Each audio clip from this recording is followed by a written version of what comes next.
So what is composting? Yeah, actually compost, you can, any materials, any organic matters, anything that can be, I use the word rot in the waste, it can be composted. For example, dry leaves, yeah, you can collect dry leaves or weeds, yeah, from wherever, yeah, you can find.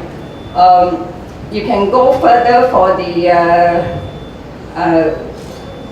coconut residues. You know what's coconut residue, yeah? So any fruit waste, yeah, is abundant in the market.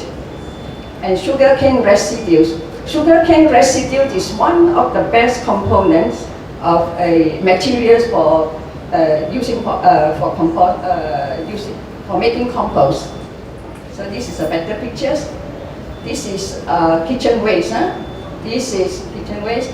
Pineapple skin is also one of the best materials. Why I say that? Sugarcane, fresh sugarcane residues, nanga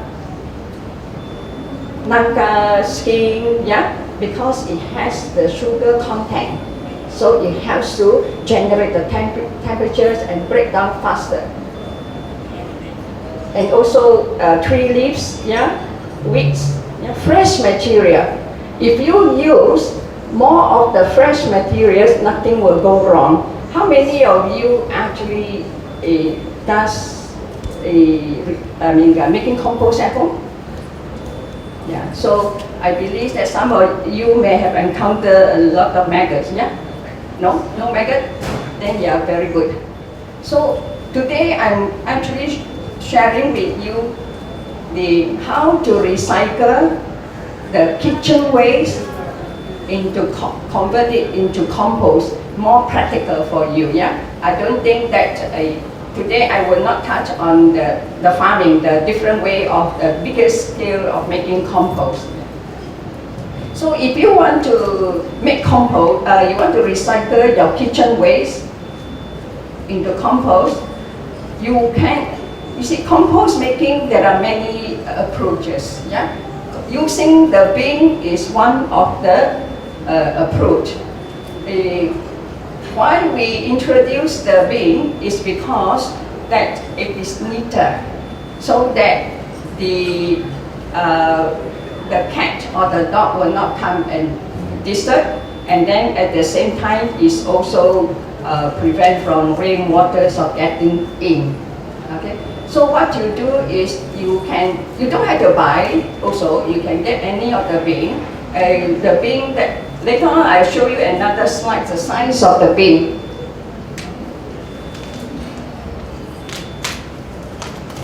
So if you have, they say, limited space, you don't have to worry. If you are the very innovative kind of person, then you can let the bin sit on above the drain. Okay.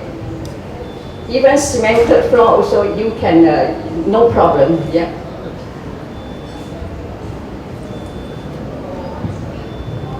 As I said, I will not go into details. Yeah.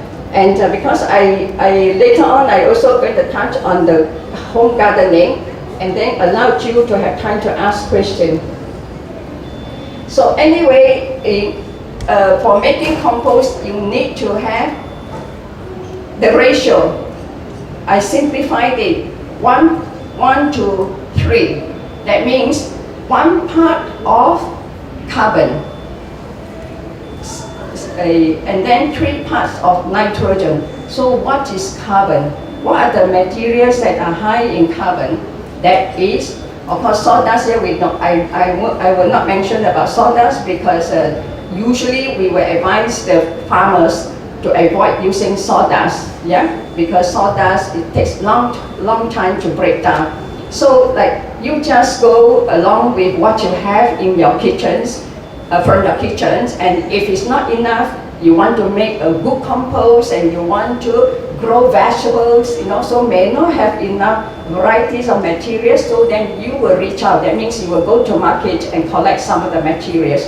Like for coffee residues, you can always go to Starbucks and get some coffee, residues, tea leaves, sugar cane residues. Sugar cane residues, if you are not making a big compost, the smaller size, like just now the bin that you saw, then I would advise you not to put too much. Yeah, because sugar cane residue take a bit longer to break down, unless you are able to, you're very experienced already and you know what to put in to combine it, yeah?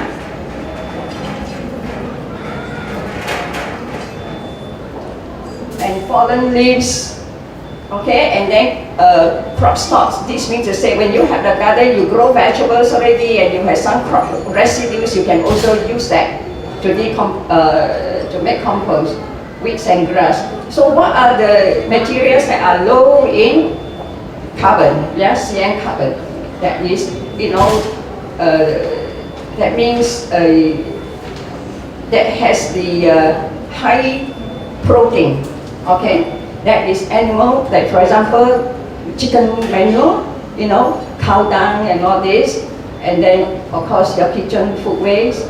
Urine, when you use urine, that is unless the material that you use are very dry, then you can add a bit of urine. When I say urine, you can also use urine to grow vegetables, When I say urine, usually people say, what? Urine, Do you know that urine is one of the best source of the nitrogen?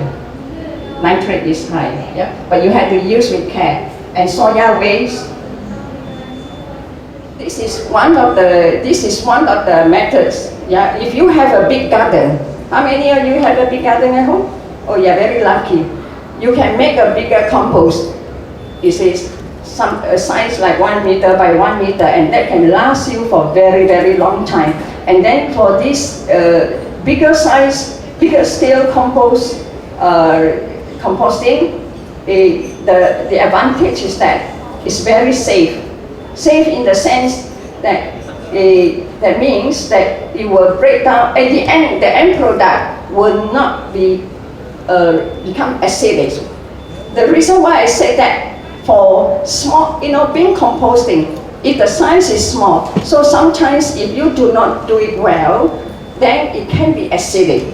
And also the temperature, if it does not reach up to 45 to 50, that's bin composting, then they may not kill off all the pathogens.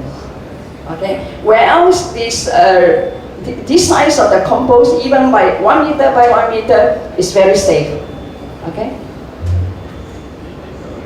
So this is one of the methods, but it's a bit tedious. We had tried that before, and I usually will not suggest that, unless you really have no time to make compost, yeah, or to turn. Okay, so this is one of the way to do it, yeah. Okay, now we come to this. So you get a bin, yeah, the normal type of bin where you can buy from the any supermarket, okay? So you drill that with holes for ventilation and passage. For the compost to work, you must have oxygen. Otherwise, the compost will not work, okay? So you remove the base, okay, punch with the holes, and then the cover also, you have to drill with a few holes. Why? If you do not do that, because as the compost is in process, there will be temperature. So the moisture, the water vapor will be accumulated here. That will add more to make the compost more wet. You see, so that is not what we want. Okay? So you turn the bin upside down.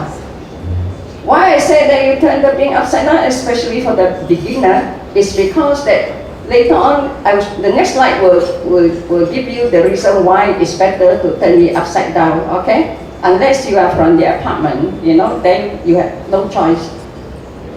Okay, so the first layer, you have to be dry materials. Why we say the first layer need to have dry materials is because kitchen waste, the water content is high. So if you put the first layer, the dry material, maybe about 6 inches to 1 foot, depends on how much waste come from your kitchen, yeah? So then as the material break down, there will be quite a bit of a liquid. You know, it can be quite wet. So the dry materials will absorb the liquid so that it will not leach out. Okay? You see, making compost is actually very easy, very simple, you see. And so the next thing is that you have the kitchen waste, okay, you put it, sorry.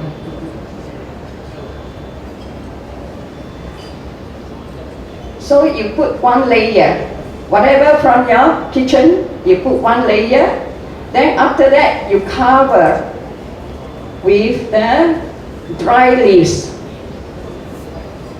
dry materials, or the fresh materials, the one that has the more carbon, okay? That is the tree leaves, the fresh one, okay, or the weeds, yeah?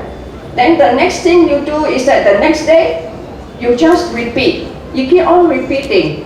That's it, you see. But if you are from the small family and your waste is always maybe half, yeah. And as you know that when the compost, when the heat is working, it will keep on subsiding. So if it's by 2 months, they say in 2 months, they say when it still remain half or 3/4, you turn the compost. You lift up the bin and then put it aside and then scoop and put it back here. You got it? Yeah? You can actually use the trowel and the plate, just scoop and put it back into the bin. Okay, and if you do not want to, if you have a space limited, you do not want to have 2 bins, or you are the same cost, you can always use a sugar bag. Yeah? And then you turn it. Actually, this is one way to go. And then you cover it with the plastic or whatever to prevent rainwaters from getting in. Okay, so it's the same as what I explained just now. This is the first layer. You put the kitchen waste. Okay, you put the dry one. Yeah, this is not a very good picture because this picture was taken when one of our members was trying to make compost. And that time they were very lucky because it was supported by MGBC, engaged Saturn to do a 16 months compost to teach the residents how to make compost. So these 53 people were very lucky. Everything was given free, and they were given advice, for the 16 months. Because compost making is like that. You need to do follow-up. Sometimes you need to know whether they do it correctly or not. Yeah. So when you want to turn, you can. If you do not want to dirty your garden, you can always put something underneath and transfer. Yeah. So this is ready actually. So you lift it up and you scoop and you keep it in the bag. Keep aside, yeah? Okay, and you put it, when your compost is ready, even if it's, they say 2.5 months, you try not to put it too close to the tree, or you let your end product sit on the ground. Why? Because whatever, if it's under the tree, they will suck all the nutrients, and at the end you don't get the nutrients anymore. Okay, it's only the fibers. So you cover it. If it rains every day, then only you need to cover. If it's like a hot day, rain once in a while, you don't have to bother. Why? Because the kitchen compost is very wet. Sometimes if you don't do it, especially when you're a learner, so it can be a bit soggy, you know. It shouldn't have foul smell, okay? So you can allow it to dry. I mean, you don't have to, what do you call that, to cover it. So the end product, this is the end product. At the end of the day, it should be dark brown color, and it smells like earth. It's nice smell. I should have brought the sample. It just, honestly, I've been doing this, you know. We started, actually, Saturn started the first organic farm in Malaysia with educational activities. So we have been doing compost for since 1986. You see, so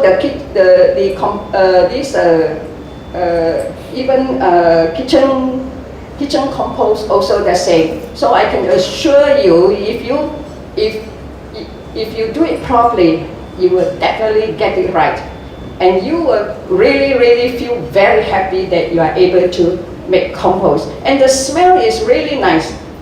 Yeah, if you want to smell it the next time, you can come to our center and I can show you that to you. Or if not, we organize Hari Organic. The last Hari Organic was last week only. It was in SS2. And we also have a farmer's corner where you can come in October, every month, October. The next one will be October the 20th. Yeah, so you can always come and get some vegetables with a special offer. Saturn is an NGO, so organic farming is one of our longest projects in Saturn. I won't go into all that, I just want to show you. This is the Hari Organic that I mentioned just now. This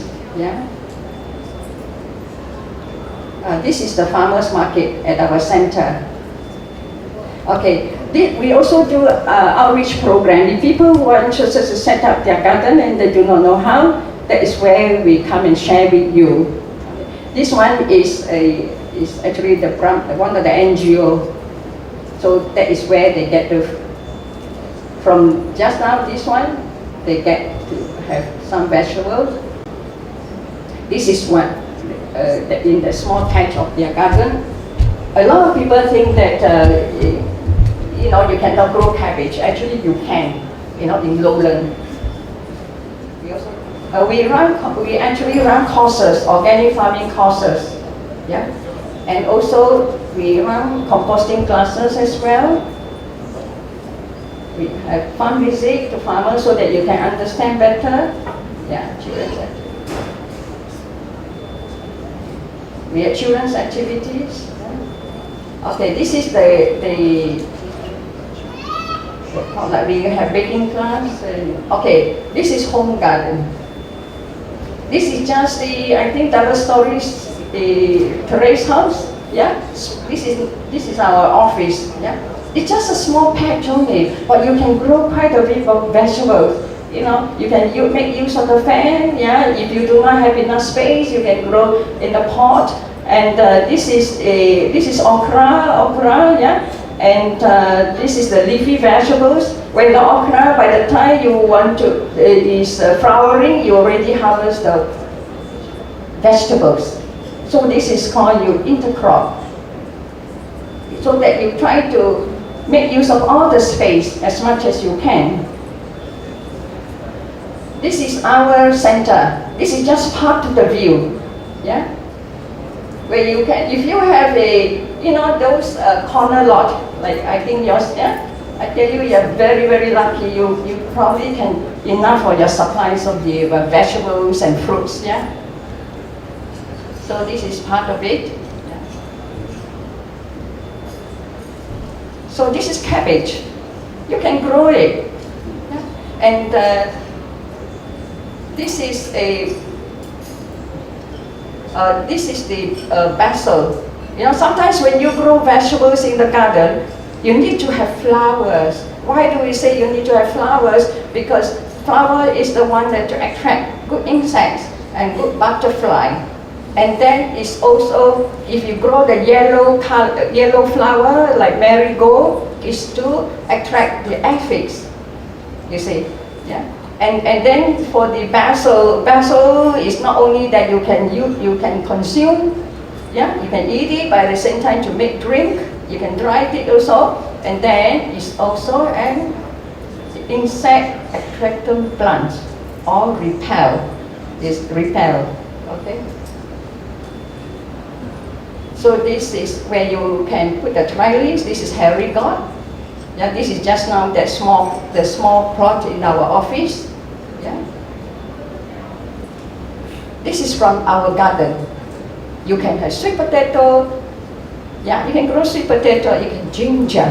I would encourage you to grow ginger. Ginger is so easy to grow. Why I say that it is also important? Why? Do you know the ginger that you get from the market? Sometimes when you cut it, you put it for a while, it becomes slimy. No experience on that? Or even sometimes vegetables, yeah? Why? Because the nitrate is high, and which is bad for your health. It can cause cancer. You know how they grow the ginger? We forget about the ginger come from China, even worse. Yeah? And but the one that Malaysian grown, you know how they do it? Okay, they slash and burn. How they can year in, year out, they can have ginger. Because you see, in organic farming, I do not know whether Yakapu mentioned about that, about intercropping, crop rotation. You know, you have to rotate.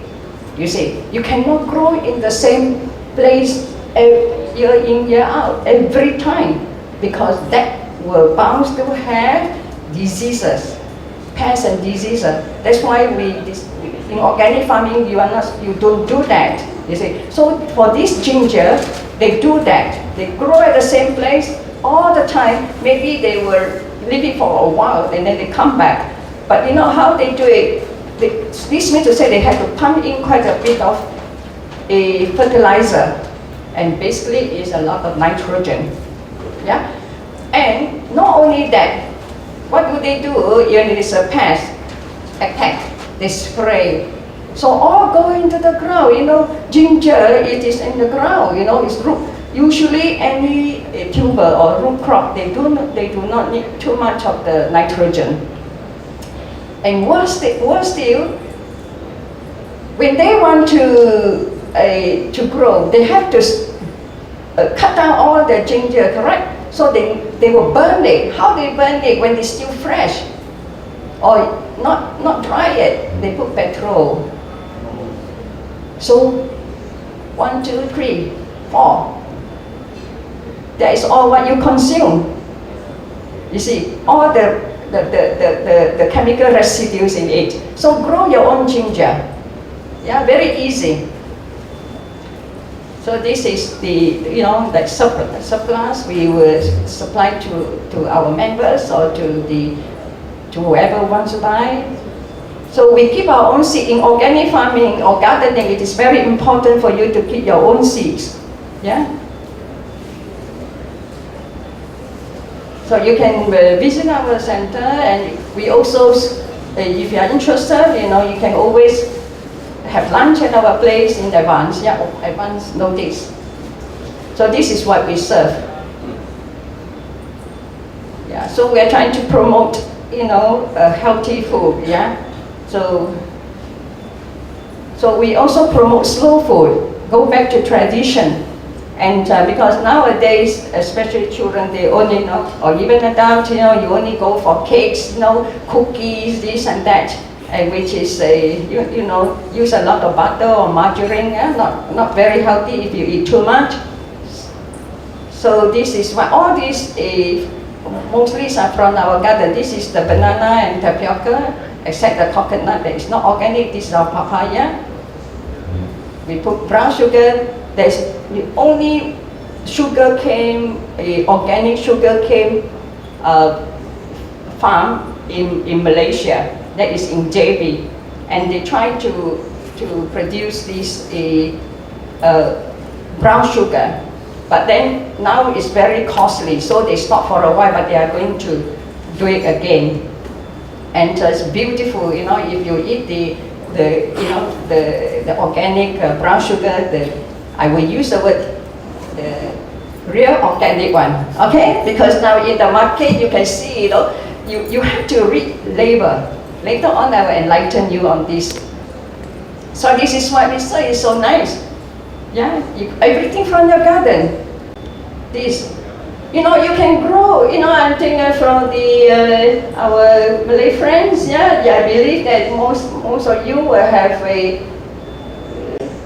ulang raja. You have pegaga. You have mint. Yeah, and then also, do you know that you can also eat the you know, the kedong-dong, the leaves also it can be consumed. It's edible.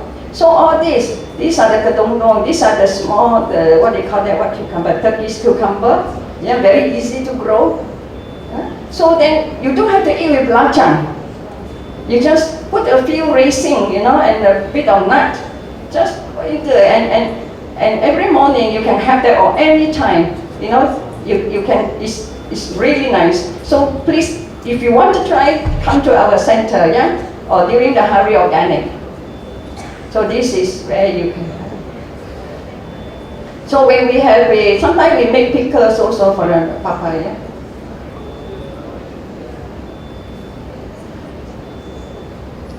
Okay, just now as I said, if your place is cemented, yeah, no problem, yeah.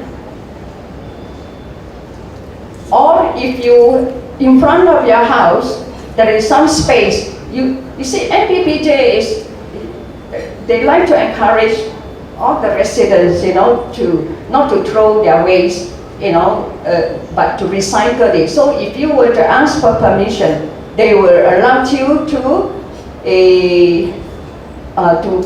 place your compost bin somewhere, you know, or even the padang. And if you come from the community, you can do a community compost, and then at the same time also you can start doing community gardening. As what, of course I know that it is not easy. I mean, our experience is also same as what Yagapu has said. You know, not many people, you know, are interested to get their hands dirty. But I mean, there is an increase of awareness. I won't say consciousness, but awareness. Yeah, that more people are going into organic gardening. I can see because of the calls that we receive from people. Yeah, and it's very, very encouraging that more people are going into it. And I would like to encourage you, please do that. You know, for the sake of your, not just about your own health, you know, and also but also about the environment. But when we eat organic, I hope to see that we have an organic mind. But if you actually growing it, definitely you will discover a lot of things. It really helps you, you know, to change, you know, to realize a lot of things. You will know that, oh, it is not easy to grow vegetable. Then you will learn to appreciate the farmer's hard work. You see, not only that, you will not waste food. That is why we say that. And if you are the conscious type of person, it will help you it will provoke your thought. Then you slowly you will understand what organic farming is all about, meaning to change our lifestyle, you know. So I hope that if you are from the community, please do that. You know, get your residents, you know, together and start a community garden. You know, then you also can do it at home.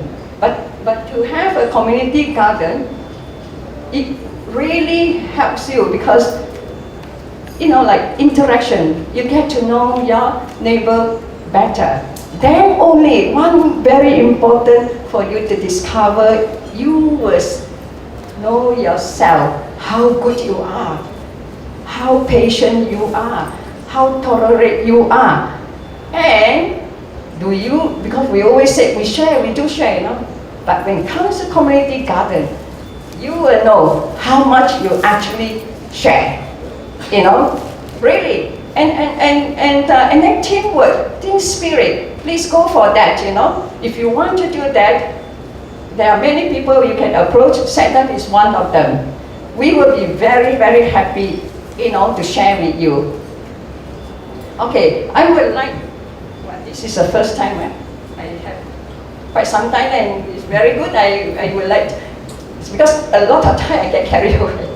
Okay, so I will have this book. This is a very simple way of making compost.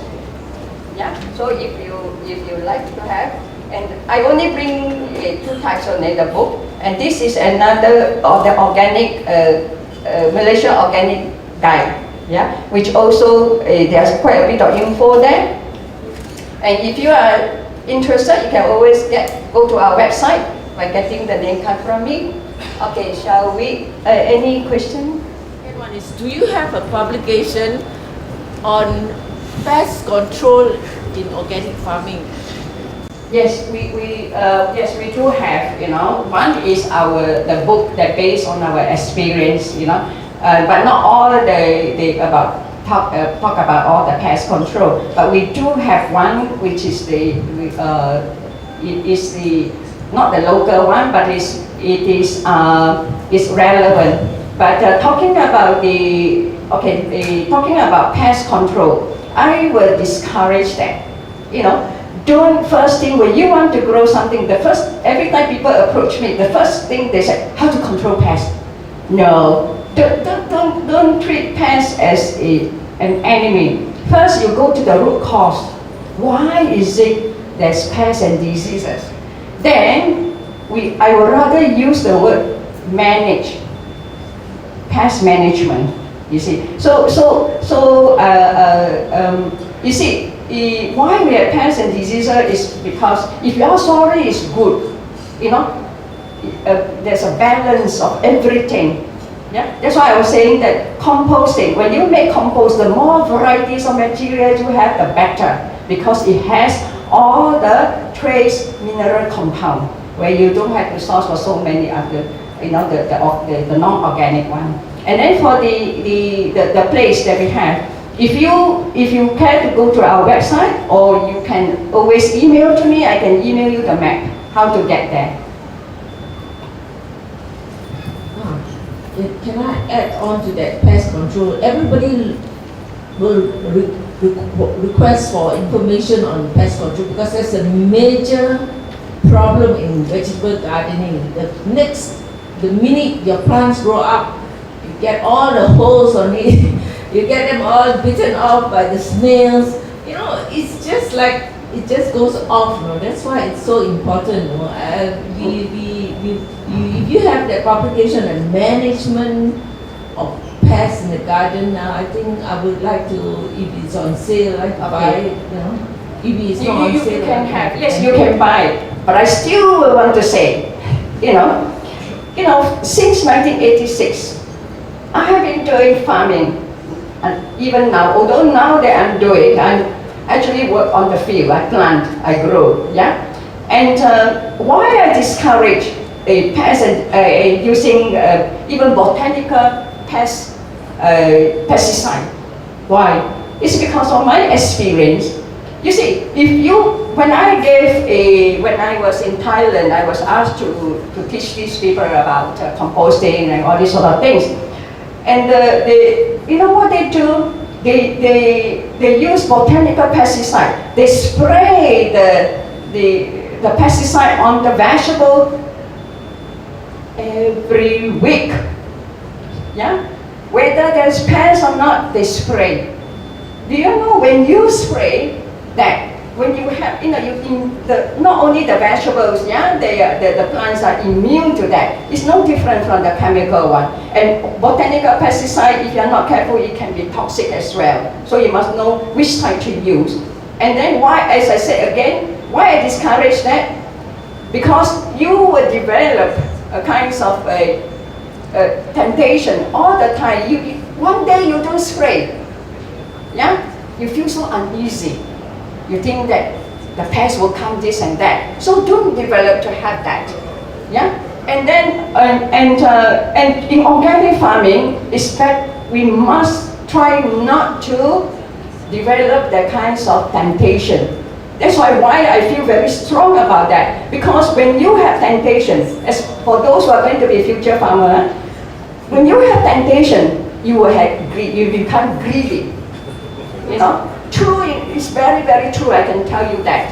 And then not only that, you will lose your opportunity of observation. You think that because pests is like that, they have a cycle. So when you spray on it, you lost a chance to observe, because the pests will come, they say, for a certain period, then they will disappear. Then you think that it really work. It may not be. And then also the botanical pesticides like that is also temporary. So it's not a solution. The solution is for you to nurture your soil. You see, and that is why we talk about organic farming. You must have the patience. Must try to understand the nature, between you and the nature. You see, so try to think. Let it be the last resort. If you think that your vegetable grows so well, you don't want to lose it, then it is okay. You use it, but not right from the very beginning. So remember that you want to try organic gardening farming, be patient. Yeah? Okay?